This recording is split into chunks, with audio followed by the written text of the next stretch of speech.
Mark Zuckerberg adalah pendiri dari sosial media platform terbesar di dunia, Facebook, dan menjadi salah satu orang terkaya di dunia. Ada 7 prinsip yang dapat kita contoh dari Mark Zuckerberg. Di antaranya, yang pertama, make reading a habit.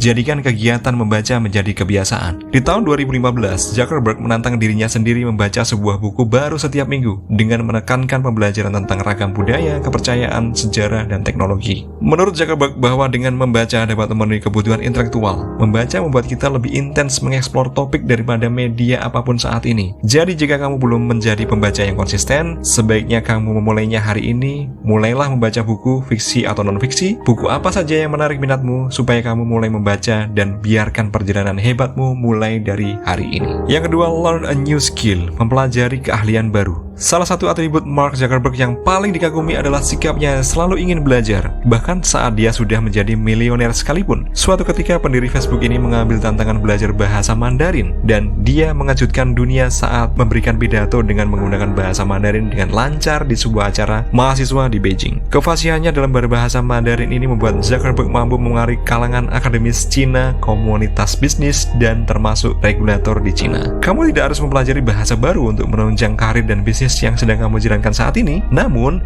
hal terpenting, teruslah belajar dan selalu membuka pikiran terhadap hal-hal baru yang belum kamu ketahui. Menurut Zuckerberg, orang yang berhenti belajar akan menjadi tua, baik di usia 20 atau 80 tahun, dan sebaliknya, orang yang terus belajar akan tetap awet muda. Yang ketiga, travel to run to travel. Mark Zuckerberg terlihat cukup berkomitmen dalam lifestyle yang aktif. Saat dia bepergian ke seluruh dunia, Zuckerberg berusaha untuk bangun pagi dimanapun dia berada, dan mengajak seluruh tim berlari pagi menjelajahi area tersebut. Menurut Zuckerberg, itu adalah cara yang baik untuk melihat kota sebelum hari menjadi sibuk, dan juga cara yang baik untuk bangun pagi, berenergi, dan menghilangkan jet lag. Traveling sangat baik untukmu. Jika kamu menambahkan kegiatan lari pagi ke dalam rencana perjalananmu menjadi lebih bermakna seperti yang dialami Zuckerberg. Dan yang pasti, olahraga akan meningkatkan kesehatan mental, membantumu lebih sehat secara fisik, membantu kepercayaan dirimu tumbuh, mendapatkan pengalaman baru, memberikan kesempatan untuk bertemu dengan orang-orang baru. Yang keempat, share your struggle. Saat Zuckerberg membagikan berita bahwa istrinya mengalami 3 kali keguguran selama ini dan akhirnya dia hamil, dibagikannya di akun Facebook pribadinya. Pengalaman itu mendapatkan 350.000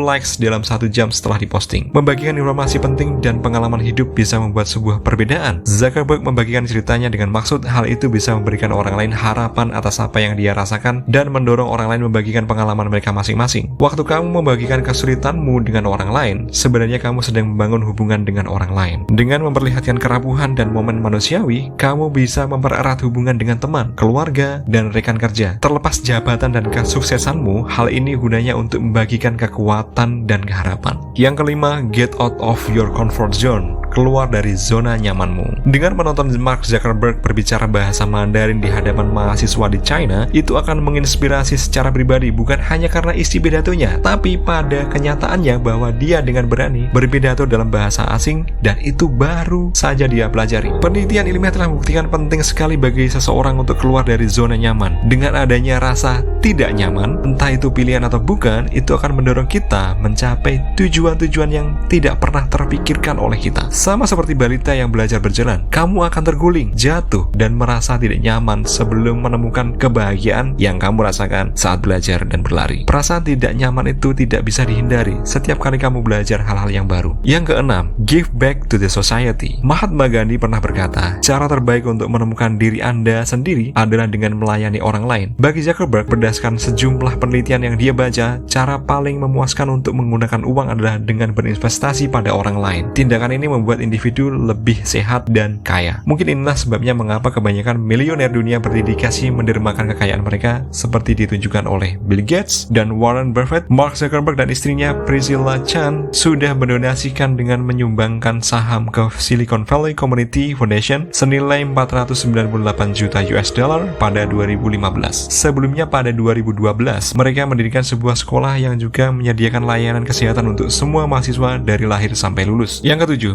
make time. Memiliki waktu terbatas mungkin menjadi alasan untuk tidak melakukan apapun. Namun, CNBC.com memiliki temuan menarik tentang kebiasaan Zuckerberg sehari-hari, yakni menggunakan waktu secara proaktif, bukan reaktif. Intinya adalah membuat waktu, bukan menemukannya. Semuanya tentang prioritas. Jika alasannya adalah bisnis atau pekerjaan sehingga tidak bisa membagi waktu, maka kamu perlu menyusun kembali sistem bisnismu. Jangan lupa alasan mengapa kamu ingin sukses, karena kamu ingin memiliki waktu lebih bersama orang terkasih dan melakukan hal yang kamu senangi. Satu hal lagi yang perlu diingat seperti kata Mark Zuckerberg, the biggest risk is not taking any risk. Jadi tidak ada pilihan lain untuk sukses kecuali kita mengambil resiko.